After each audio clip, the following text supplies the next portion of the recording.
Hello, guys. Very unfortunate. Naruto's over. This, I say very unfortunate, but like it's actually kind of fortunate. The series has been going on for 15 years, right? And it's been a huge. I know for a lot of us, but mainly for myself, it's been a huge part of my childhood growing up.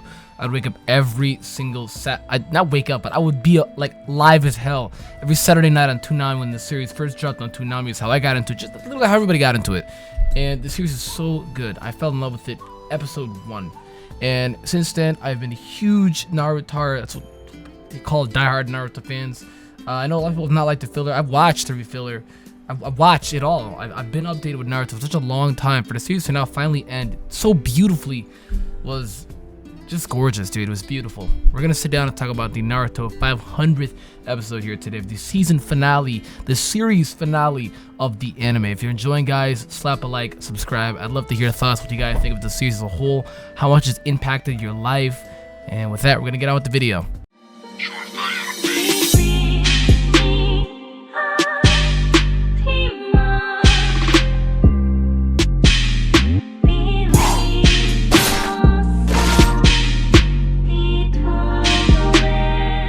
Alright guys, so Naruto ended here, and there isn't much that I can say. The series is finally over for 15 years. It was very beautiful because at the end they had a little credit thing. Thank you guys for the consistent support, because believe it or not, guys, a fuck ton of people actually watched the fillers.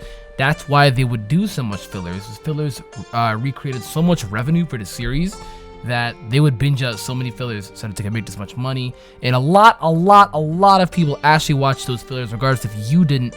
A lot of people did. Like, they actually did pretty good. But back to the topic of the video. The series is finally over after 15 years. Its long undergoing journey from the start of Naruto, this child who's a brat, who's obnoxious, who's just a pain in the ass, you know, a foster kid, doesn't have any parents at all, doesn't even know they existed. They're just, till, you know, he kind of started to grow up and found out they were dead. He was told they were killed by the nine-tailed fox, and little did he know he is a nine-tailed fox, and the story goes on from there. Build friendships, Team 7, Sasuke goes away, Sasuke gets stronger, final fight, and they grow up and get married. And that was what this episode is about, was the marriage. And it really shows like huge character development on how these characters changed from when you saw them as children up until now. Naruto, this brat, becoming this very well-respected man by everybody. When he first defeated Pain is when he acquired this huge respect, because the village hated his guts. So he beat the fuck out of Pain, and the village really started to respect him here. And then he beat Sasuke, and the village respected him even more. It's just, I'd say it was more of a draw. Yeah, they really drawed. But back to the moral of the story. This ending was gorgeous. To me, a huge Naruto fan, this ending was gorgeous. Like, I'm not gonna lie, my nigga. There's some tears I rolled. I'm not gonna lie. This shit was sad. I watched it 5 times. Dead ass, I did. I think the part that was the biggest tearjerker was when Naruto asked Iruka if he could come to the wedding and play as his father. Oh my god, that shit hurts so much, because you know Iruka has basically been Naruto's father throughout this entire time. He really has. For Sasuke, that has kind of been Kakashi. Kakashi's really been that for Sasuke.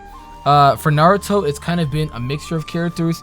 It's been Iruka, it's been Jiraiya. I feel like those are the 2 largest impactful people in Naruto's life, as well as Sasuke. But really, Iruka and Jiraiya, they were the biggest father figures within his life. Obviously, Jiraiya's not alive. If he was, R.I.P. Jiraiya. If he was, he would have definitely played that father role for him. But Iruka was there. First off, I'm gonna get Iruka's a lot older than Naruto, and he still ain't married, bro. Like, Iruka, what you doing with your life, man?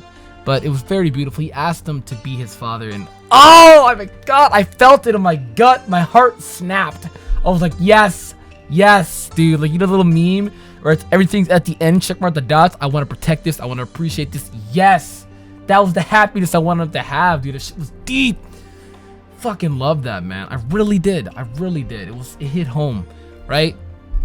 And you could tell everything's building up towards the wedding. I think such a beautiful moment as well is when they were recording all of their like happy, you know, thoughts on the wedding, when they had the camera and they were giving all their thoughts and giving Naruto their blessings and such like that. It was beautiful because everybody played a role. Even Orochimaru was like, Naruto, I know we've had some bad beef, but hey man, happy on the wedding. And I was like, wow, dude, wow. And You even see Sasuke too, more like towards the end. He gives Sakura a little note, which in kanji basically stated, you know, happy for you on the wedding. That's what he basically meant. And they show a little cutscene to Sasuke, and he looks back at the wedding. He wasn't too far away, and he smiles and walks away. And that says a lot, because Sasuke is literally happy for Naruto, his best friend. He's gonna play a much larger role than he did. More on towards, once this kind of arc ended, he's gonna play a bigger role in Boruto, because he's literally the Piccolo in Boruto. But oh my god, that shit was deep, bro. That shit was deep. I loved it so much, man. I honest to god did. It was beautiful. Everybody played a role. I think it was cute as well. I think all the females in the show were bad. Can we talk about 1010? 1010 was attractive as shit, bro. 1010 looked like a baddie. I'm not gonna lie. 10 out of 10. 1010 would have clapped her cheek. She looked like a baddie in that kimono dress. Or she had like this sundress type of Japanese-esque dress. I don't know what it was called, but she had this sundress. Man, she looked bad, dude. And just all of them really did. And you can see all the girls kind of getting along, taking selfies with each other. Naruto getting along with all the guys as well. You see all the couples shipping and sailing. Everybody's ships are sailing.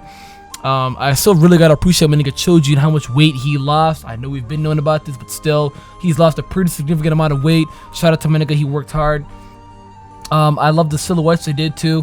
When Kurina Sensei got on and she said her blessings for Naruto in the camera, she had a little portrait of Asuma and the baby, and I was like, oh, Asuma Sensei, R.I.P. And then the same thing with Hinata's father and, you know, Hanabi. They had the Neji. They had a little silhouette of Neji, and I was like, oh my god, Neji's death is still bullshit to this day, dude. But they wanted to kill off an important character and see how that would affect, so that's what they wanted to do. And so much silhouettes to all the dead. God bless, really, God bless. I honest to God wish Jiraiya was here for him. I wish Naruto's parents were here for him. One thing that kind of made me upset is when Naruto and Hinata are walking out of the doors for the wedding, I kind of wanted to see them do the vows and kind of see the outcome of that. Just as a large Naruto fan, I wanted to see that, but I can understand why they didn't, because the series is done. They've prolonged it enough.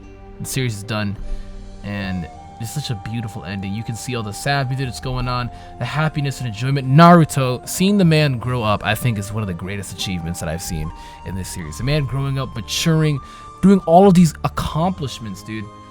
Jesus, this series, this is beautiful. Honest to God, beautiful. I honestly, yes, I teared up, dude. I'm not gonna lie, I teared up. I did. This shit was very moving, very emotional, and really towards the end too, when they had Naruto give a fist bump to Boruto, literally saying, I'm passing on the flame to you, my son. And basically Boruto starting next weekend, April 1st. It's a fucking joke! Because April Fools, but no, it's actually starting April 1st.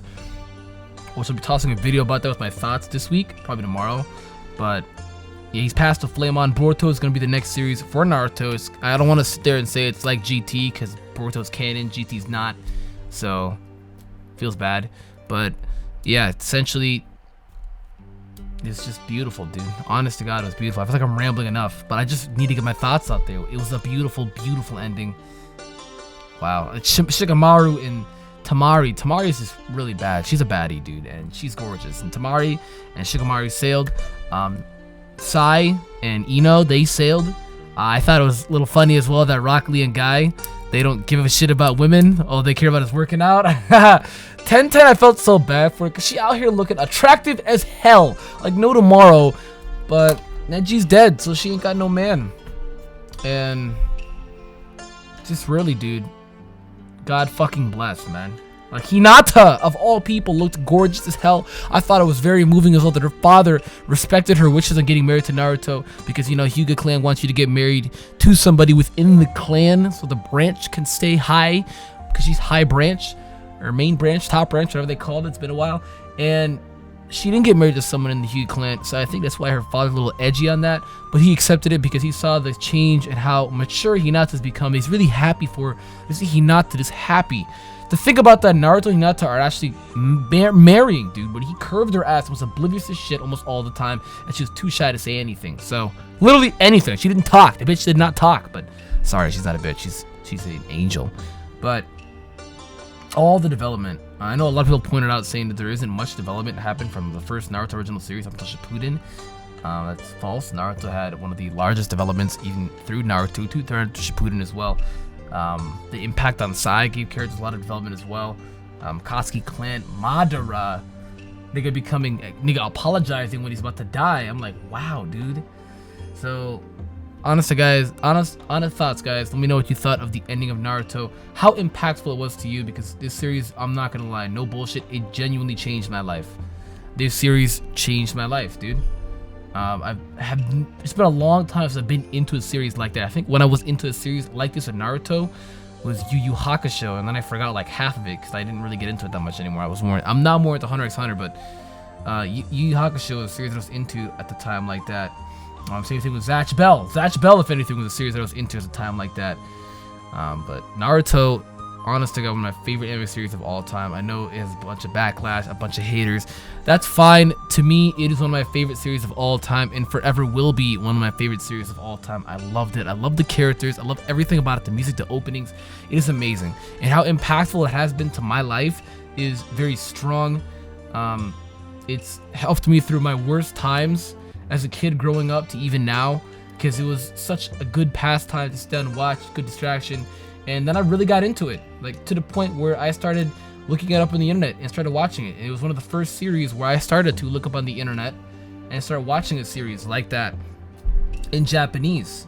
So it kind of, you know, triggered me then. It was a trigger start to then, you know, make me watch a bunch of older animes then, Cowboy Bebop and stuff like that, to then bringing me forth to all these newer ones. And now here's me now, I watch literally anything now of multiple genres, and it's just such a huge opening. And Naruto's one of those series where it's been one of the big five, the big three for the longest, consistently after all the hate.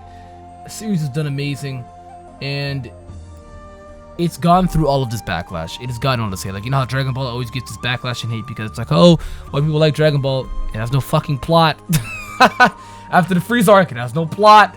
So Naruto's taking the hate. It's fine. I understand where the flaws is. I'm not gonna be like a blind Naruto fan. I know its flaws, and I do accept its flaws, but I do love the series. But videos rambled on enough, guys. Again, let me know your thoughts. How impactful the series was to you. 15 years, guys. Such a long-running series. 15 years, 500 episodes, 10 movies. You guys let me know your thoughts. With that, guys, I'm gonna get out of here. Thank you so much for watching, guys. I am AkumaNexus. This is the last Shippuden review. And with that, we're gonna get out of here, guys. Goodbye.